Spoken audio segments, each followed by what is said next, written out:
Bonjour, Monsieur Gallois, vous m'entendez? Bonjour, très bien, très bien. Bonjour, donc On voit très bien. très très très heureux de pouvoir avoir cette conversation avec vous. Donc je me présente, David Tesma, membre du Cercle des économistes, je suis professeur au MIT à l'école de commerce en finance, donc spécialiste de corporate finance et d'économie comportementale. Donc c'est un sujet qu'on va pouvoir aborder avec donc Monsieur Gallois, qu'on ne présente plus, mais que je vais quand même présenter un peu, ancien président de l'aérospatiale, puis de la SNCF, puis de ADS, puis d'Airbus. Commissaire général de l'investissement à l'investissement sous le quinquennat Sarkozy, si je ne m'abuse. Non, non, de Hollande, Hollande, pardon, après. 2012-2014. Hollande, D'accord, Hollande. c'est ça, Hollande, J'étais le pardon. second. Je ne voulais pas, il n'y avait pas Ah, de j'aurais passage pu, caché. hein. Puis président président du conseil d'administration, du conseil de surveillance de PSA jusqu'à il y a quelques Exactement. semaines, c'est ça? Et Et jusqu'au 9 janvier. jusqu'au 9 janvier, donc jusqu'à Voilà. pas loin de la fusion, quoi, en tout cas. En tout Ouais. cas, vous avez Au moment de suivi. la fusion avec FCA. Et, euh, et donc toujours, et depuis, vous allez me dire depuis combien de temps, mais président de la Fabrique de l'Industrie, donc qui est un think Ouais, tank depuis sur l'origine de la fabrique, j'ai été le premier président de la fabrique, c'est-à-dire ça doit dater de 2010, quelque chose comme ça. D'accord, d'accord. 2011, Dizaine d'années. 2010-2011. Donc notre sujet, c'est voilà, le sujet de la conférence de manière générale. On va discuter de deux sujets. Le premier sujet, c'est le financement des entreprises françaises et de manière générale dans le monde. D'ailleurs, à l'époque du Covid, donc il y a un premier sujet. Le deuxième sujet, c'est l'innovation. On n'a pas énormément de temps, donc on va aller très vite. Donc je vais rentrer tout de suite dans le cœur du premier sujet, donc le financement des entreprises. Donc depuis le début de la crise du Covid, les économies sont à l'arrêt, ou en tout cas partiellement à l'arrêt, ou en tout cas dans certains secteurs. Et néanmoins, on observe une chute des faillites d'entreprises assez forte depuis le début de la crise, d'environ 30%. Donc plus personne ne va au tribunal de commerce. Enfin, en tout cas, il y a un tiers de moins que l'année dernière. Enfin, 2019. Donc c'est très très étonnant. Évidemment, tout ça est dû aux aides d'État massives qui ont été injectées dans le secteur économique. Donc ça a pris différentes formes. Aux États-Unis, que je connais bien, ça a pris la forme de chèques directement envoyés aux entreprises pour maintenir leurs employés en poste temporairement pour quelques mois.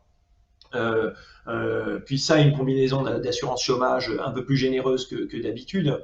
Mais en France, la façon dont ça s'est passé, c'est que l'État a en gros subventionné le chômage partiel, c'est-à-dire le maintien des liens entre les employeurs et les employés. Donc ça a été un très gros montant, ça a été le plus gros montant. Et en plus de ça, il y a eu évidemment des prêts aux entreprises. C'est un peu plus faible, mais évidemment, la dette des entreprises a augmenté. En même temps que la trésorerie, de manière intéressante d'ailleurs, les deux en même temps, mais évidemment on imagine bien que c'est un choc très très hétérogène, certains secteurs sont très durement touchés, la dette augmente, la trésorerie n'augmente pas, et on s'attend à une hausse importante des faillites en 2021. Donc pour ça, il y a plusieurs sujets. Je vais passer la parole à Monsieur Gallois pour savoir un peu ce qu'il a en tête pour essayer de gérer ce problème. Mais ce que disent les économistes, pour simplifier, c'est que une entreprise peut être illiquide, mais solvable. C'est-à-dire qu'elle peut avoir des problèmes d'argent dans le court terme qui peuvent la forcer à mettre la clé sous la porte, mais néanmoins, elle peut avoir une valeur de continuation positive, comme on dit, c'est-à-dire qu'en gros, elle peut être rentable quand même dans le futur. Et le Covid, c'est un exemple parfait de ça. C'est-à-dire quand le Covid sera fini, normalement, tout doit revenir un peu comme avant. Une entreprise qui était viable en 2019 doit être encore viable en 2022. Donc, ces entreprises-là, normalement, ne devraient pas mourir. Et donc, du coup, il faut faire quelque chose pour éviter que ces entreprises, donc c'est à nouveau pas toute l'économie, c'est une partie de l'économie, puisse tenir. Donc, Monsieur Gallois, je vais vous passer la parole. Donc, dites-moi un peu ce que vous pensez de ça. Qu'est-ce qu'on peut faire? Quel est votre point de vue sur ce problème? Oh, bah, je partage totalement votre diagnostic sur le fait que la crise que nous traversons se traduit par un endettement croissant des entreprises. Or, il faut savoir que les entreprises françaises étaient déjà plus endettées que beaucoup de celles d'autres pays. Donc on partait d'une situation où la dette était déjà très élevée. Alors il faut savoir que si cet endettement n'est pas dans l'immédiat catastrophique, ne génère pas obligatoirement des difficultés pour les entreprises, mais ça les paralyse. Et je crains beaucoup que ça ne pèse sur leurs anticipations et sur leur capacité d'investissement. Donc il faut y faire face. Et je pense que à cet égard, le plan de relance qui prévoit uniquement 3 milliards euh, de garanties apportées aux banques qui pourraient générer 10 à 15 milliards de prêts participatifs qui sont des quasi-fonds propres mais qui ne sont pas des fonds propres et que en particulier les agences de notation considèrent comme de la dette. Donc, ce chiffre m'a paru insuffisant. Alors, je vois quelques issues. Premièrement, je pense qu'une partie des PGE, des prêts garantis par l'État, devrait être consolidée. C'est une opération évidemment très compliquée, très complexe pour l'État et qui peut être lourde puisqu'il a apporté sa garantie. Mais je pense qu'un certain nombre d'entreprises ne pourront pas rembourser leur PGE, notamment les TPE ou PME qui ont survécu à cause de ça. Et donc, il faut voir sous quelle forme on peut consolider une partie de ces PGE sans que ça entraîne un effet d'aubaine généralisé et qui conduirait à ne pas payer ses dettes. Donc, je crois que c'est un premier élément et l'heure de vérité va arriver relativement rapidement, même si on a reporté les échéances des PGE. Le second élément, plus structurel, c'est de regarder quelles sont les sources de fonds propres que l'on peut imaginer en France. Euh, il y en a une qui est évidente, c'est l'assurance vie. C'est 1,6 milliard ou 1,7 milliard d'euros, dont une partie très limitée va vers les fonds propres des entreprises. L'essentiel, on le sait, va vers la, les dettes d'État, ce qui est évidemment une sécurité pour les épargnants, mais qui n'a pas d'impact direct sur la situation des entreprises. Je crois qu'il faudra regarder comment on peut orienter mieux l'assurance vie vers les investissements, vers les entreprises, notamment à travers les contrats d'assurance vie en unité de compte, qui sont des contrats placés en actions, qui ont évidemment une dynamique différente et sur lesquels il faudrait qu'il y ait des avantages fiscaux qui soient plus importants. Il faut toujours avantager le risque par rapport à la rente. Euh, euh, il y a également le rôle que peut jouer la BPI pour les PME et les entreprises de taille intermédiaire, les ETI. Je pense que la BPI pourrait être dotée de moyens plus importants. La BPI est en train de mettre en place des instruments nouveaux, notamment des obligations convertibles pour les PME, ce qui me paraît être une très bonne idée parce que les PME n'accèdent pas au marché des obligations convertibles. Et là, il crée un instrument qui le permettrait. Je pense que le dernier élément, qui n'est pas le moindre, c'est qu'il faut convaincre les entreprises d'ouvrir leur capital. Et si on veut leur apporter des fonds propres. Et donc, soit on peut imaginer des titres sans droit de vote, avec des dividendes préférentiels, mais c'est une solution qui ne peut être que partielle. Soit il faut convaincre les entreprises que si on veut avoir des fonds propres, il faut avoir des actionnaires, et pour avoir des actionnaires, il faut ouvrir son capital. C'est en France une véritable difficulté. Mais je pense qu'il faut apporter des fonds propres aux entreprises, ça paraîtra l'urgence de l'année 2021, Bah, si on veut écoutez, que les entreprises repartent vers l'investissement. je suis, je suis tout à fait d'accord avec vous. La consolidation des prêts Je, garantis aux entreprises, je ne c'est vous entends évidemment plus. dans le secteur. Ah si, ça y est, c'est Vous bon, c'est m'entendez? bon, c'est bon. Ça y est, c'est Ah, revenu. si, si, Pardon. parfait, Donc, parfait. oui, évidemment, on est d'accord. La consolidation des PGE, c'est probablement quelque chose que Bercy va devoir faire et je pense qu'ils cherchent à pas dire qu'ils vont le faire pour quand même essayer de préserver une petite capacité de Oui, négociation. Mais je pense absolument. ils sont à Bercy, ils sont résignés, je pense. Je pense qu'une autre source de fonds propres dont vous parlez pas, mais je pense qu'il y a quand même quelque chose là qui est les banques peuvent accepter de prendre une partie des pertes aussi sur les prêts qu'elles ont consentis avant le Covid. Quand on est investisseur comme une banque dans des prêts d'entreprise, il arrive que les gens remboursent pas et il arrive donc que les entreprises remboursent pas. Pour l'instant, les banques essayent de pousser au maximum les pertes sur l'État en disant sinon on ne financera pas la reprise. Il y a un jeu là d'économie politique. Euh, bon, les banques doivent pouvoir, les investisseurs privés de manière générale peuvent prendre une partie des paumes. Ça paraît assez normal dans des circonstances exceptionnelles comme celle-ci. Il n'y a pas de raison que l'État soit seul à ramasser, à tout faire. Après, sur les fonds propres, on est d'accord. Je pense que c'est pas mal lié aux questions de retraite aussi, de financement des retraites. Quand on voit par exemple des pays comme la Hollande ou les États-Unis qui ont beaucoup plus d'investisseurs en actions, c'est lié à la taille simplement de Oui, l'épargne c'est retraite. les fonds de pension. Oui. Et notre fonds de pension, c'est l'assurance vie en France. Bah, c'est vrai, mais il est plus petit. Donc, je voulais juste, alors, le temps file et on a commencé un peu en retard. Donc j'aurais voulu qu'on parle un petit peu de recherche. Je sais que c'est un sujet qui vous Oui, tient à cœur, vu aussi que vous avez des attributions à Centrale Paris. Euh, deux choses. Donc, la pandémie a mis en lien un peu la faiblesse, en un sens, un peu structurelle de la recherche française. Les nouvelles dans la presse la semaine dernière ont rappelé avec Sanofi et Pasteur qui simultanément abandonnent leurs recherches sur les vaccins, alors même que le vaccin chinois se déploie dans le monde et que le vaccin russe a été attesté comme fonctionnant en fait. Donc il s'avère que beaucoup de pays ont quand même un vaccin qui fonctionne et pas la France. En un sens, c'est pas grave. Donc ça peut être une stratégie. Donc c'est pour ça que ça vient à mon deuxième point. Ça peut être une stratégie, la stratégie du passager clandestin. Les choses sont inventées quelque part dans le monde, pas forcément en France. Pour une somme modique, on peut louer ces inventions. Et finalement, il y a des iPhones en France. On les a pas inventés, mais c'est pas grave.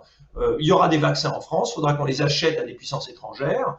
Ça nous coûtera un peu d'argent, mais bon, on peut exporter des camemberts et des services touristiques. Ça peut être un chemin possible pour la France. Je soupçonne que c'est pas celui que vous voyez. Donc dites-moi un peu ce que vous pensez de ça. Comment vous pensez qu'on puisse sortir un peu l'espèce de stagnation scientifique dans laquelle la France semble être, bien qu'il y ait beaucoup de chercheurs talentueux, etc., et des institutions de premier niveau, évidemment. ce qui est intéressant, puisque vous prenez le cas du vaccin, c'est qu'une entreprise une start-up franco-autrichienne est est en phase 3 et son vaccin risque d'être prêt bientôt, mais elle n'a pas trouvé de financement en France, elle l'a trouvé en Grande-Bretagne, cette entreprise. Oui, Et l'essentiel de ses premières livraisons est réservé au Royaume-Uni. Je pense que c'est assez symptomatique. Nous n'avons fait on n'a manifestement pas apporté le soutien qu'il fallait à un certain nombre d'entreprises. Je notais d'ailleurs ce matin dans le journal d'économique du matin que toute la biotech française recherche des financements. Ceci étant dit, j'en reviens à la recherche française, c'est 2,2% du PIB. En Allemagne, c'est 3%. En Corée du Sud, qui est un pays comparable à la France par sa taille, par sa configuration générale, l'absence de ressources naturelles, etc., c'est 4,5. Alors, il ne faut pas s'étonner que nous ayons des lacunes. On a d'excellents chercheurs, on a le programme des investissements d'avenir qui a permis de colmater des brèches, mais il faut que nous remontions le plus rapidement possible de 2 à 3, ça fait 18 milliards de plus par an. C'est une étape tout à fait significative, mais je pense qu'elle est absolument indispensable si on veut rester, pas sur toutes les technologies, vous avez parfaitement raison, il faut être passager clandestin sur certaines, mais au moins sur les technologies qui nous paraissent les plus stratégiques, que nous soyons capables de discuter d'égal à égal. Je ne dis pas que nous soyons les meilleurs, mais qu'on soit capable de discuter d'égal à égal. Que ce soit dans l'intelligence artificielle, que ce soit dans la robotique avancée, que ce soit dans les technologies biomédicales que j'évoquais, dans l'hydrogène, dans les nanotechnologies et dans les microprocesseurs. Je pense qu'il y a des domaines où nous devons être au niveau qui nous permet de dialoguer, d'égal à égal. Je ne dis pas de tout faire nous-mêmes. Ça peut être au niveau français, ça peut être au niveau européen. Pour l'intelligence artificielle, manifestement, ça doit être fait au niveau européen parce que la taille critique n'est pas atteinte en France. Donc, il faut faire ça au niveau européen. Mais il faut que la recherche française puisse, même en Europe, être capable de dialoguer avec la recherche allemande, avec la recherche, j'allais dire britannique, elle n'est plus dans l'Europe, mais il faut en tenir compte parce qu'elle est très puissante. Je crois que c'est très important que nous soyons, que nous portions notre effort de recherche à un niveau qui soit celui d'un pays industrialisé qui joue le jeu de la technologie. Parce que vous savez, l'avenir pour l'industrie, c'est la technologie et le verdissement. Hein, il va falloir jouer les deux et on ne pourra pas jouer l'un sans l'autre. Il nous faut la technologie et le verdissement. Oui, oui, non, je crois que vous avez raison sur le financement. Sur le financement, c'est vrai que l'expérience de la start-up nantaise fait réfléchir. Moi, ça fait des années que je rencontre des capitaux risqueurs qui me disent on n'a pas de problème d'argent, on a un problème de projet, on trouve personne. Néanmoins, il semblerait qu'en biotech, et je l'ai entendu de plusieurs sources, les chercheurs français, quand ils cherchent de l'argent, ils vont le chercher à l'étranger. C'est le cas de la biotech nantaise, hein. C'est le cas de gens autour de Grenoble aussi qui ont tendance à aller en Suisse pour trouver de l'argent. Il semblerait bien qu'il y ait un problème de financement, qui est un problème de Vous financement. savez, Peut-être que c'est simplement la formation des capitaux risqueurs français. Peut-être que c'est pas assez, je sais pas, peut-être qu'ils n'ont pas assez de marge de manœuvre pour prendre des risques. Peut-être qu'ils n'ont pas assez d'expérience dans le financement de l'innovation. C'est peut-être pas suffisamment des anciens entrepreneurs eux-mêmes, peut-être trop souvent des gens spécialisés dans l'arbitrage fiscal. Je ne sais pas très bien exactement, mais peut-être que la communauté des capitaux risqueurs, plutôt que de demander une énième aide fiscale à Bercy, devrait plutôt se poser des questions sur elle-même et pourquoi est-ce qu'elle n'arrive pas à financer toutes ces entreprises françaises qui vont chercher l'argent. ça s'améliore un peu. Ça s'améliore un peu. Ça s'améliore un peu. Il faut quand même. On avait des problèmes pour faire des tours de table à 15 millions ou 20 millions d'euros. Maintenant, on a des problèmes pour faire des tours de table à 200 ou 300 millions d'euros. Mais il est clair qu'il faut que les tours de table se font à ce niveau-là, dans le domaine de la recherche. C'est vrai. Et puis, je ne voudrais pas qu'on oublie la recherche publique. La recherche publique en France, vous m'avez donné un chiffre, représentait 1,8% du PIB en 95 et elle représente 1,3% du PIB en 2018. C'est une évolution qui est extrêmement préoccupante. Et on ne peut pas laisser, on ne peut pas laisser la recherche publique à ce niveau. Il faut qu'elle remonte. D'autant plus que la recherche publique joue un rôle essentiel en France, puisque l'industrie étant de taille relativement réduite, elle ne peut pas porter un effort de recherche au niveau de l'industrie allemande, par exemple. Donc Non, mais vous avez il faut raison. que la puissance publique soit Moi, véritable. Pardon? Je m'excuse, je dois vous interrompre. Il faut qu'on rende l'antenne. Je crois que j'en ai donné jusqu'à 9h45. J'ai eu une marge, mais maintenant c'est fini. Oui, Oui, je suis d'accord avec vous. Je pense qu'on est tous les deux d'accord sur le fait que les gouvernements divers et variés ont laissé tomber les universités réellement depuis plusieurs décennies. Les universités françaises sont sous-dotées. Quand on voit comme ça se passe à Boston, effectivement, le secteur des biotech qui est très très dynamique ici, il vit autour des universités et les entreprises sont venues se brancher sur cet écosystème. bien Donc c'est sûr, partie bien des sûr. universités, donc en un sens indirectement de la recherche publique. Donc c'est clairement le futur. Je vous remercie beaucoup de votre participation. Merci. Je suis vraiment triste que ce soit si court. Merci de m'avoir accueilli. Voilà. Ben, merci à vous de nous avoir fait partager vos intuitions. Voilà, donc ben, ça conclut cette table ronde sur les pistes de réindustrialisation du pays.